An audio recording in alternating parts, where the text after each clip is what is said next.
കൈക്കൂലി കേസിൽ അറസ്റ്റിലായ എറണാകുളം RTO നടത്തിയത് വൻ തട്ടിപ്പ്.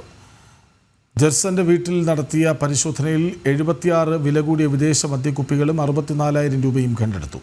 അറസ്റ്റിലായ ഏജന്റുമാരെയും RTOയെയും ഇന്ന് കോടതിയിൽ ഹാജരാക്കും. RTOയെ സസ്പെൻഡ് ചെയ്യാൻ ഗതാഗത വകുപ്പ് തീരുമാനിച്ചു.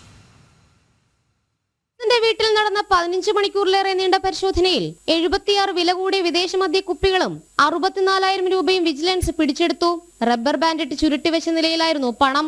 ജേഴ്സൺ വരവിൽ കവിഞ്ഞ സ്വത്ത് സമ്പാദിച്ചുവെന്നാണ് വിജിലൻസിന്റെ കണ്ടെത്തൽ. വാളയാറിൽ വിജിലൻസ് ഉദ്യോഗസ്ഥർക്ക് കൊടുക്കുവാനെന്ന പേരിലും ജേഴ്സൺ പണം പിരിച്ചോ എന്ന് പരിശോധിച്ചു വരുന്നതായി അന്വേഷണ ഉദ്യോഗസ്ഥർ വ്യക്തമാക്കി. ഫോർട്ട് കൊച്ചി ചെല്ലാനം റൂട്ടിൽ സർവീസ് നടത്തുന്ന ബസിന്റെ താൽക്കാലിക പെർമിറ്റ് പുതുക്കുന്നതിന് കൈക്കൂലി ആവശ്യപ്പെട്ടതിനെ തുടർന്നാണ് RTO പിടിയിലായത്.